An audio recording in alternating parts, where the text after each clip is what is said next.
शानू कितों कबरां विचों बोल आज आखां वारस शानू कितों कबरां विचों बोल कि अज किताब इश्क दी दा कोई अगला वर्का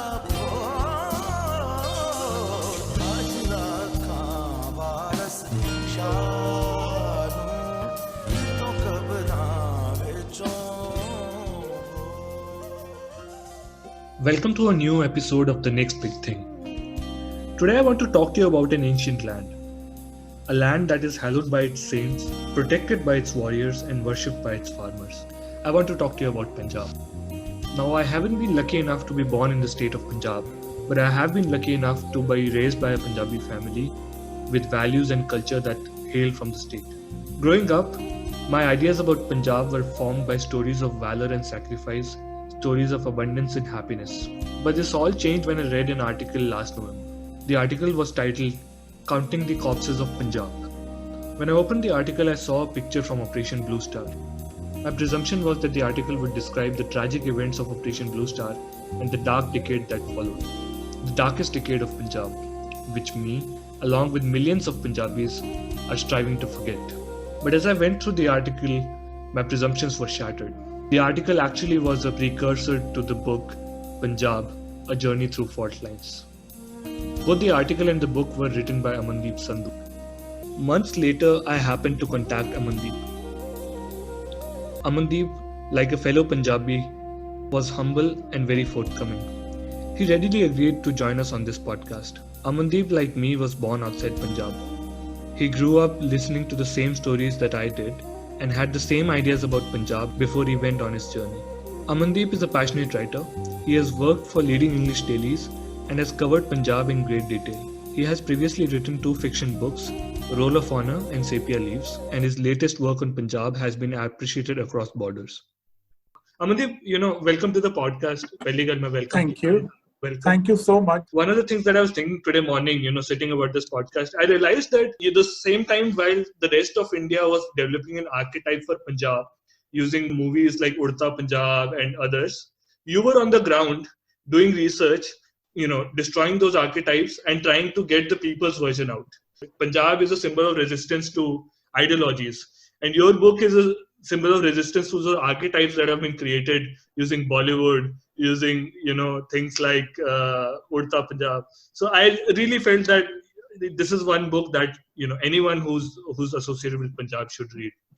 So related to that, I wanted to ask a question. You say that, जब तुसी Punjab गए, so you were in search of micro worlds. Punjab was known by small things which were not correlated with each other. That was your major motivation. And you were in search of a central theme. Could you elaborate on the fact that, why this story wasn't coherent to you before? And when you went to Punjab, what central theme did you find there? Well, first of all, thank you for looking at my book as a piece of resistance. I mean, I really had not thought of it. My editor and I were very clear that it is a story of reality versus representation. One of the ideas which led me to go to the book was, as I described in the book, that there are these many terms that come up when you think of Punjab. And those are the terms that don't sit well with each other. For example, how does langar sit with militancy? Or how does Sufi or even the Sikh ethos sit with liquor? How does the female feticide sit with an egalitarian society? Why does Punjab have the largest number of Dalit population in the country, 31.9%? So these were various questions in my mind, and I went in to understand that. And then while you were looking at those micro worlds, while you were exploring Punjab, did a central theme come out of that story? Did you see something that was common, in all these micro worlds that you were trying to stitch together? If you look at it, there are 2 large conflicts in Punjab. One is about these micro worlds not sitting with each other and fighting with each other. For example, even if you look at the Punjab society politically, there are 3 main groups, right? There are the left-oriented people, there are the radical Sikhs, who we call radical Sikhs, though they are actually just Sikhs, and then there is a Hindu population, which feels uncertain with this kind of rhetoric going on around them. I do think that below these, there are two more which we normally don't look at, and that is women and caste, and they do not form the meta-narratives of Punjab, but all of them are conflicting with each other. And yet there is a larger conflict that Punjab has, and that is with the center, with Delhi. And it is even ancient. It goes back to the Mughal times, it goes back to the British time, and sadly, it goes back even in... But what I also took from that is that everything that happens in Punjab, on the face it looks good, but on the flip side, there's corpses to be counted after that. And that even includes the Green Revolution, the corpses of the Green Revolution. First of all, people automatically assume that the Green Revolution happened in the 1970s in Punjab or 1960s in Punjab. You in the book, destroy that assumption and say that the Green Revolution has actually been going on before that. In a way, I feel Green Revolution itself is a wrong metaphor of sorts, because, the idea of revolution is a left idea. It is Karl Marx's this thing. I'm not saying that there were no revolutions before Karl Marx. Of course there were, but the idea of a revolution is basically a change in the modes of production of whatever is being produced for society. And Marx does a phenomenal job of his analyzing the modes of production changing.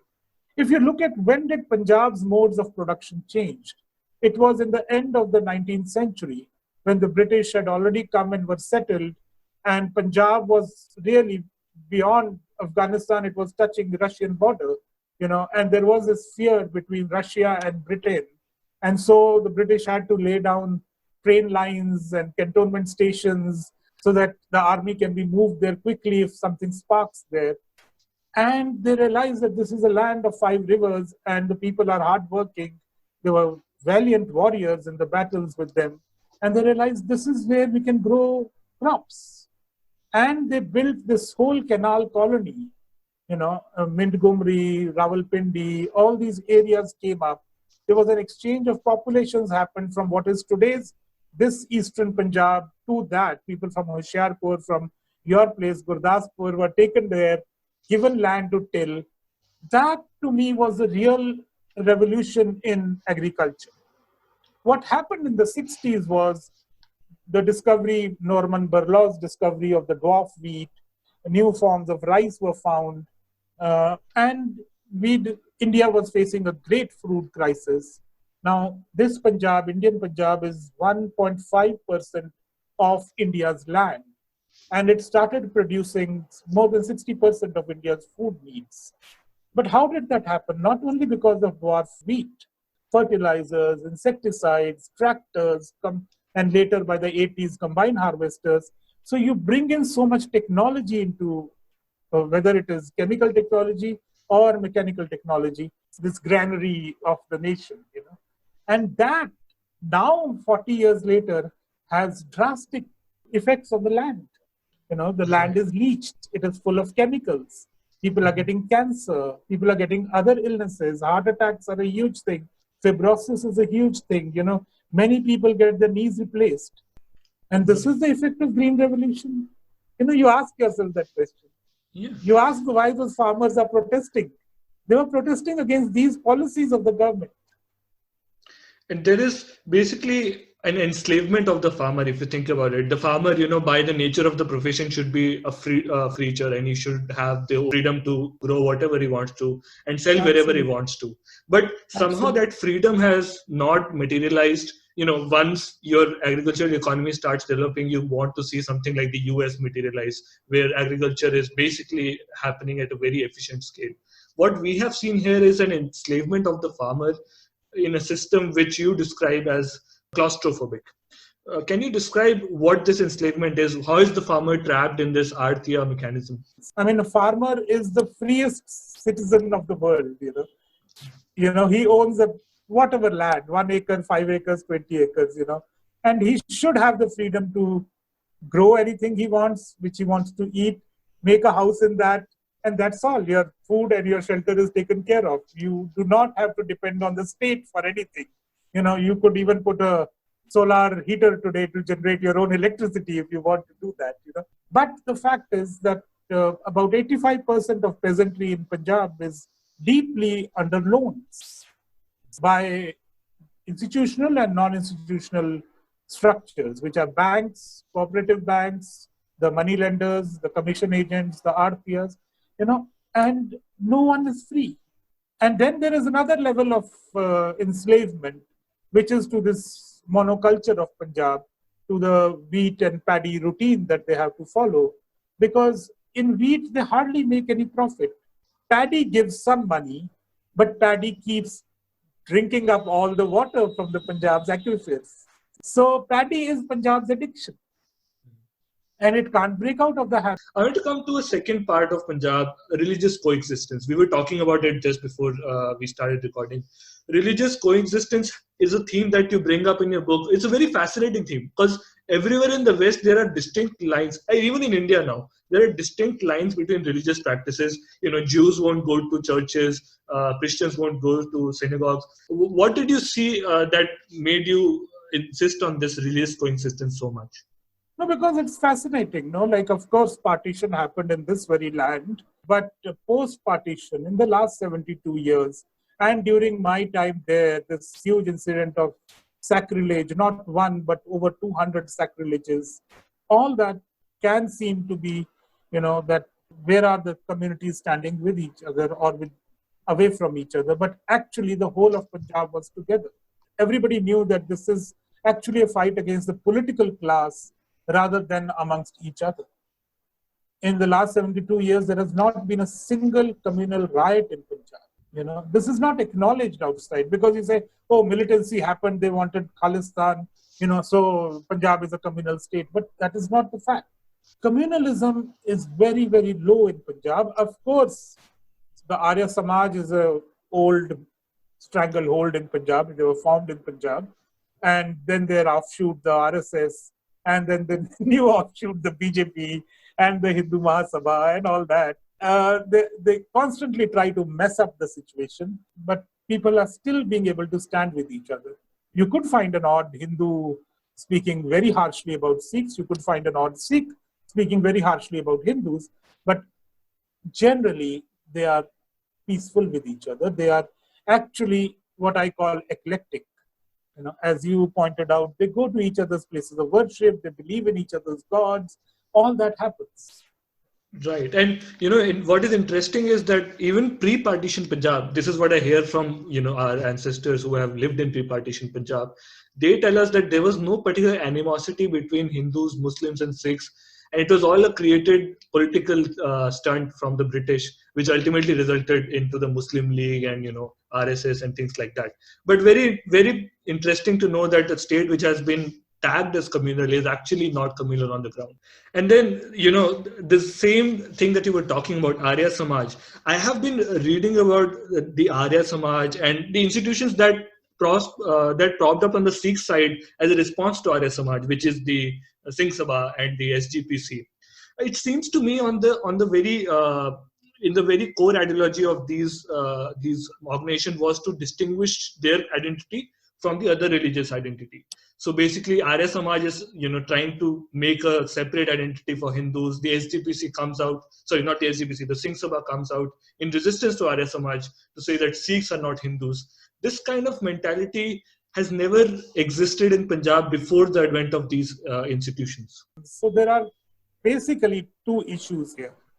One is Sikhs believe, and Guru Nanak started it, that we are not going to be idolatry.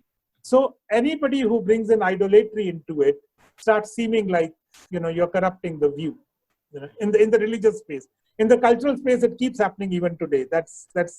And this is exactly the paradox of Punjab, which I also set out to look at, beyond the micro worlds. And the other is, do you have a living guru, or do you consider Guru Gobind Singh Ji to be the last among the 10 gurus, and then the Guru Granth Sahib as the 11th guru forever? It is on these two lines, idolatry and guru, that everybody differs in Punjab. And when Dayanand Saraswati comes I've described it in the book as well. Like he thinks he has found something. He has found like the real religion is to go back to the Vedas, and he comes and encounters Guru Nanak and the other Sikh masters, and he realizes, oh, guys, these guys already know this. So how will I set up my shop here?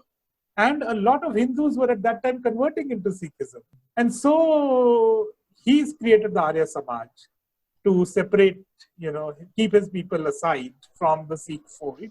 Though we all learn that the eldest son used to become a Sikh anyway in families. And so families were mingled, but religion was divided. And then there was also the British game of idolatry inside Gurdwara premises and giving Gurdwara premises to the Mahants to run. So the Singh Sabha movement came out not so much against the Arya Samaj, but actually to liberate the Gurdwaras from the Mahants that the British had given the Gurdwaras to. It also sought to delineate, and this is Harjot Oberai's brilliant book, which says that demarcation of religious boundaries, how does that happen? And any boundary that you make, and I now realize... And the other theme about Punjab, religion is a big theme that dominates every conversation about Punjab. Sometimes the conversation of Punjab, goes away from religion and comes to the issue of border. The nationalism, jingoism that has popped up in the Indian media for the last 5 years. You talk about it in your book and you say that the nationalism on Indian TV sets and middle class houses is very different from the nationalism you see on the border districts in Punjab. See, the Uri attack happened when I was there, and Badal had ordered that all farmers should vacate 10 kilometers of land next to the border, and a farmer cannot leave his field. Right. And here is this pull that I've worked on this crop for the last 4 months. It is, if I sell it, it's going to give me some money and relieve me of some debt. Mm-hmm. And you are asking me to abandon it and go away. Where will I go? Mm-hmm. You made no camps for them. You took no care of where they will go. Mm-hmm. So they are in two minds. Mm-hmm. So I go down to meet them and I asked them a very bad question. I say, okay, you have been moved around a couple of times until now. 47, 65, 71, Operation Prakram, Operation Brass Tacks, Kargil War, and now, which was the best moving out?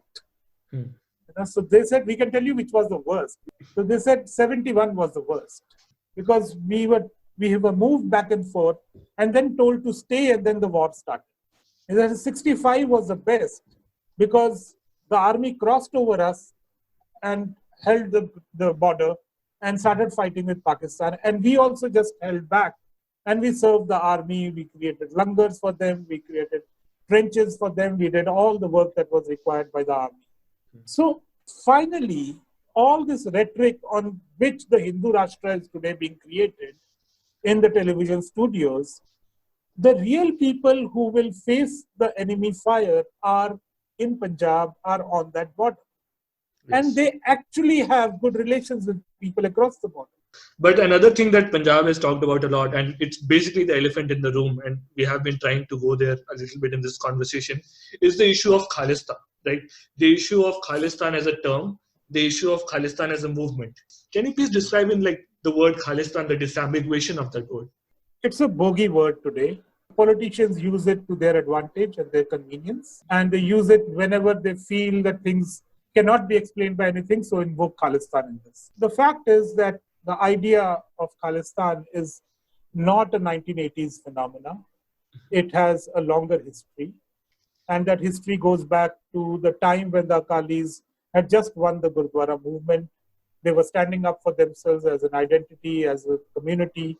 And in 1929, when Motilal Nehru brought about the Purna Swaraj resolution in Lahore, there were three people and three groups who opposed it. One was Muhammad Ali Jinnah, second was Baba Saheb Ambedkar, and third was a leader on behalf of Master Tara Singh from the Akali Dal. And the reason they opposed it was they said that we want proportional representation. We do not want this majoritarian elections, because we are minorities in many parts of the country. And if you do elections with equal franchisee, we will never get to power. Later on, the Phule-Ambedkar Pact happens, and the Bahujans, for a while, They feel, okay, this is fine, because Gandhi was very adamant on that. Jinnah's trajectory leads into the creation of Pakistan finally, and the Sikhs are left nowhere. In the 40s, they did raise it again and again. There was a resolution for Azad Punjab. Even the term Khalistan was used, Sikhistan was used, but it didn't go anywhere because A, the war, and second, the partition. Because when partition happened and Sikhs were asked, they said, no, we'll stand by India. After 47 until 66, you can consider, there was this period when the idea of Khalistan became the Punjabi Suba, because suddenly there was this fight over language. The Indian state was not willing to accept Punjabi. And so that created a rift, that created huge protests. 10 years of Punjabi Suba movement. Finally, you don't get a Suba, you get a small little truncated Punjab, out of which other states are carved out. So that is the period where you see the second phase of Khalistan. And then the 1978 until 1995 period, which includes the Dharam Yudh Morcha, where Punjab is, after being truncated so badly and its waters being stolen by other states, it stood up for its water issue, which ballooned almost into a militant movement. Jarnail Singh Bhindranwale comes up. Then in a very, very unthought manner, the Operation Blue Star is conducted. It could have been easily avoided. You need not have done that. Mrs. Gandhi is assassinated. The Sikh pogrom happens. Then the militancy grows and grows in Punjab, and you impose 5 years of president's rule back to back. All democracy is suspended in that period. So this is the third phase of Khalistan until 93. And then even the Akalis started their 97-98 election campaign with the idea that we will bring justice to the aggrieved families of Punjab. And as soon as Badal wins the election, he says, oh, forget it. But for the last 2.5 decades, the generation you belong to, they are saying human rights and justice. So today, Khalistan, the same word, and it might be a limitation of our imagination, or it might be a need to create bigger meanings of this word, but we are lumping everything together under this one word called Khalistan. And that, I think, is very bad for conversation, very bad for how we take the argument ahead. Because today's Khalistan stands for human rights. It stands for justice. It stands against those extrajudicial killings, those disappearances that happened, in which police played a major, major role. And there are these few organizations like Insaf who are now trying to document how many thousands were killed. Now, I wanted to ask you about the future of Punjab. Do you think Punjab is transforming from a geographical region to a diasporic idea which has spread across the world and is going to live through its diaspora? I agree with that a lot now, because I see that the more they are tightening the noose on Punjab, so to say, the more people are saying, yeah, I have these values. I can work hard. I'll go and live in those systems where my hard work is rewarded instead of here where I'm drowning under debt. And that is driving a lot of people abroad. In a way, it is a great thing to happen. I mean, Punjab then becomes a tree with aerial roots. It has roots all over, and which is a great idea. But the sad fact is that Punjab still doesn't come together through its diaspora and through its own division across the border. That too is Punjab. West Punjab is also Punjab. I make that argument as well in the book, that we are the 9th largest language in the world, and we can create a mini world for ourselves. So bridge relations with Pakistan, the states will never do it. But let Punjab talk to Punjab. Let diaspora bring in money. Let Punjab help each other, and let's prosper together as a community. And this is beyond religion. This is language. So the future of Punjab is in its unity of identity, the Punjabi identity, be it across borders, be it across different countries. I have an optimistic view about it because somehow wherever Punjabis have gone throughout the world, the culture has stayed with them. Unlike a lot of other diasporas, it has managed to stay with them. So, in fact, it goes and influences other cultures. Exactly. But while we can be optimistic about it, there is one thing that I would want to add here is that without its roots being in the soil, it should not just become all an aerial tree. So what is very important to do, and I'm hoping this book will trigger that discussion, is that we start looking at Punjab as a post-conflict land, right? The conflict of partition, the conflict of the Dark Decade, the conflict of the Green Revolution, all these conflicts, we start looking aggressively at Punjab to provide a healing touch. I'm not saying it aggressive in the sense of aggressive Punjabi hospitality, but in the sense of keeping our focus on healing. Right. You know, because when the roots are deep and they are stable, then the tree grows much bigger. No, absolutely. And the things you have mentioned, Singh Sabha 2.0, treating Punjab as a post-conflict zone, I think there should be a conversation around these things. Hopefully, you can spark a conversation around these things as you participate in more dialogues. And with that, I would like to, it's a good hope about the future of Punjab. And with that, I would like to conclude the discussion here. All right, so that's it for today's podcast. If you like this podcast, you'll love Amandeep's book. It's called Punjab, A Journey Through Fault Lines by Westland Publishers. It's available on Amazon worldwide. Do check it out. Amazing read. Highly recommended. And before we leave, keep listening and stay safe.